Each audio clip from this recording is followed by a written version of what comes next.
Salut tout le monde, alors je vous invite aujourd'hui à visiter le petit village de Nohant-sur-Semois. Alors c'est un très joli village en bordure de semois comme son nom l'indique. Alors je vais vous faire découvrir un lieu très original, ça s'appelle au Pied de la Vouille. Et pour ça on va rencontrer Christophe et Séverine qui vont nous parler de ce projet, je vous en dis pas plus, elle saura mieux que moi vous en parler.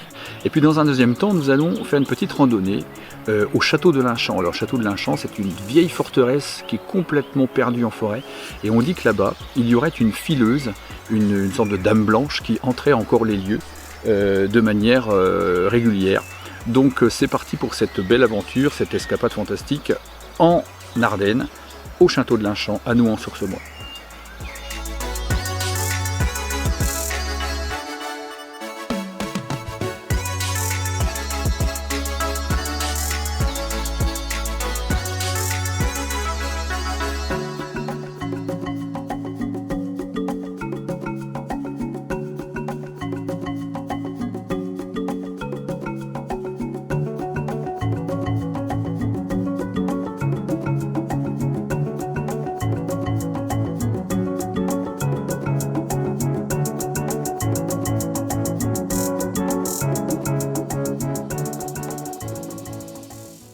Alors on est à Nohant-sur-Semois, sur la commune de Tillé, voilà un petit village qui a 200 habitants. Qui vous deux exactement? Alors Christophe et moi, on est originaire, donc Christophe est originaire de la vallée de la Meuse, Bonny-sur-Meuse, moi de Haute-Rivière.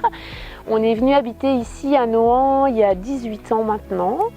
Voilà, on est tombé amoureux de la vallée, on aimait la vallée de la Semois et on voulait surtout habiter à Nohant. Donc on habite ici depuis 18 ans.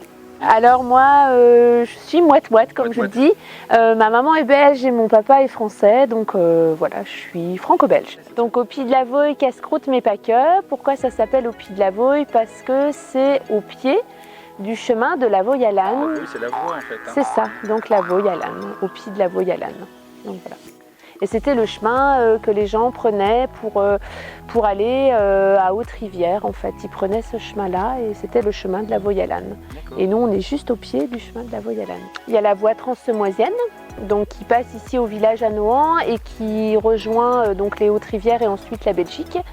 Et on est à 7 km de la frontière belge, voilà, près de Nohant-sur-Semois. Voilà, c'est ça.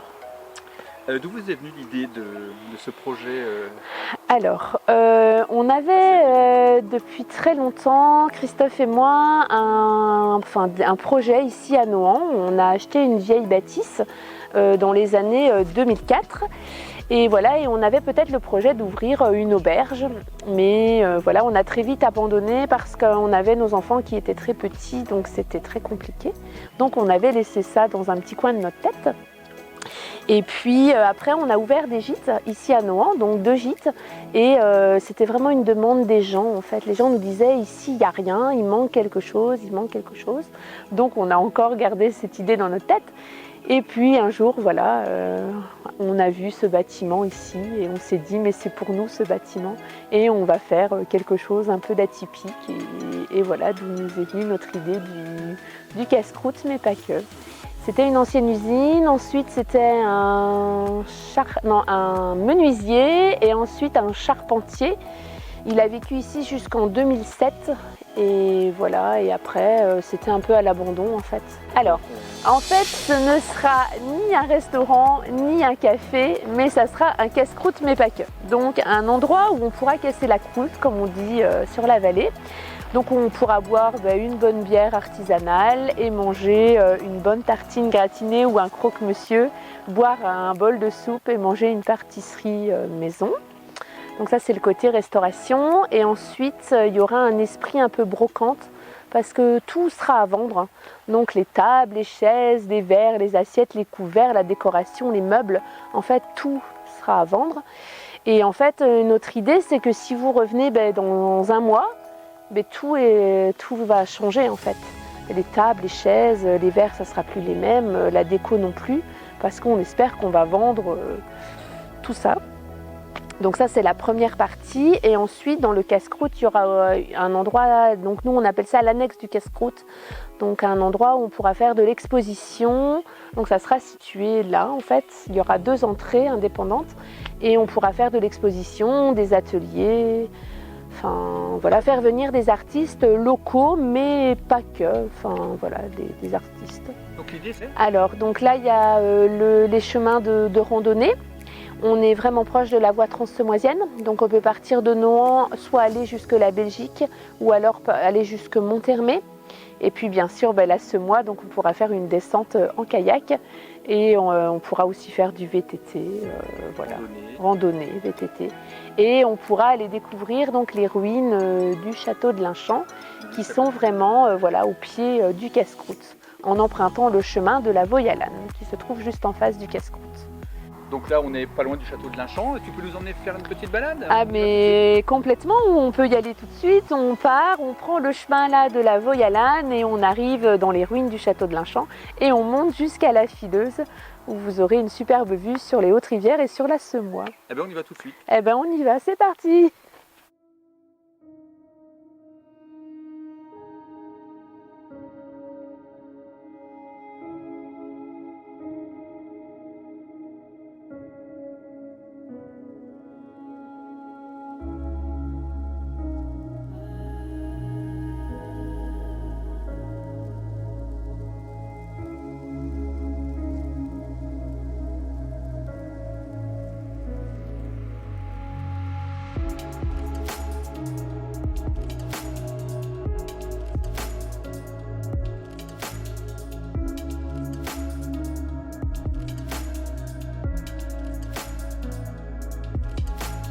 Voilà, donc on est en route pour le château de Linchamp. Là, on est presque arrivé. On va vous raconter la petite histoire liée à ce site assez majestueux, mystérieux, mystique, on va dire. Allez, encore un petit effort, on est presque arrivé.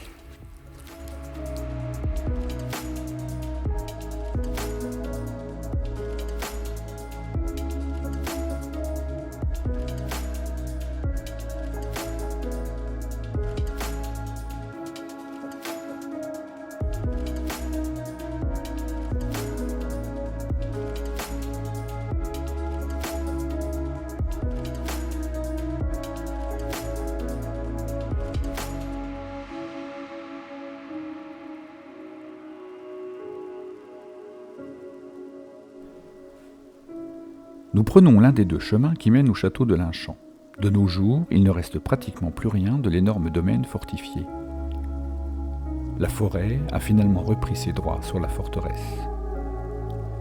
La citadelle, située à cette époque à la frontière entre le royaume de France et le Saint-Empire romain germanique, aurait appartenu à un certain Jean de Louvain, baron de Rognac, homme d'armes du XVIe siècle. Louis XIV détruisit le château en 1673.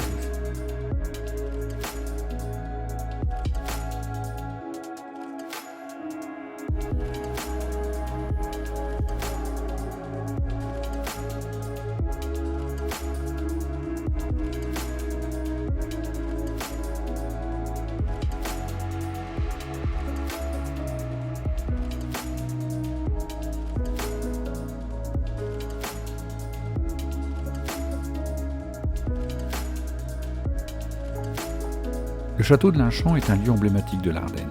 C'est un endroit puissant et mystérieux, chargé et rugueux, comme il en existe beaucoup par ici. Et dans tout lieu mystique, on trouve bien évidemment des légendes.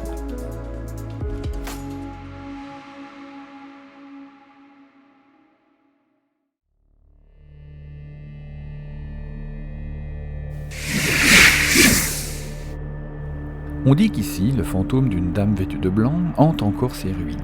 De temps à autre, elle reste assise de longs moments sur une grosse pierre appelée le banc de la fileuse et passe la plupart de son temps à filer la laine sur un rouet qui tourne sans faire de bruit.